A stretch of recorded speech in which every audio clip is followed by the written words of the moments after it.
So in the United States, there's a lot of discussion about whether women are allowed to get senior positions in companies, and very few Fortune 500 companies actually have CEOs as women. Is it easier in China for a woman to be a CEO of a company or harder? Well, I think you can always be a CEO or president, but most of the time you're not likable. Right? Because I think there's still a glass ceiling in everywhere. But I think in China, it's already a very encouraging work environment. For example, in Didi, we have Didi Women's Network. We launched 4 years ago. The key point is to encourage women to plan their career for next 30 years.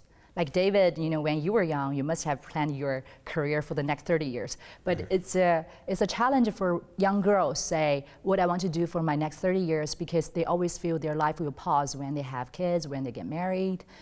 So we want to make sure, our women employees feel they're empowered. And that's why we encourage a lot of working from home, right? We encourage a lot of culture like that. Young mom can work from home 1 day a week. So just well, you have 3 young kids. Do you work from home 1 day a week? You can't do that. I can't do that. I can't do that. But my kids are really big. They're 10 and 9. So. And are they impressed with your job? Do they know how powerful you are in the business world, or they don't really know?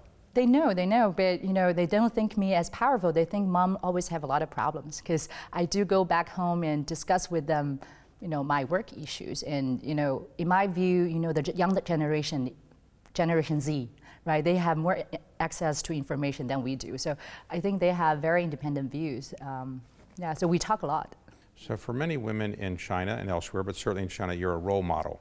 So how do you fulfill that role? Do you speak to a lot of women's groups? Do you tell women that they should do X, Y, and Z to advance? How do you take on that responsibility?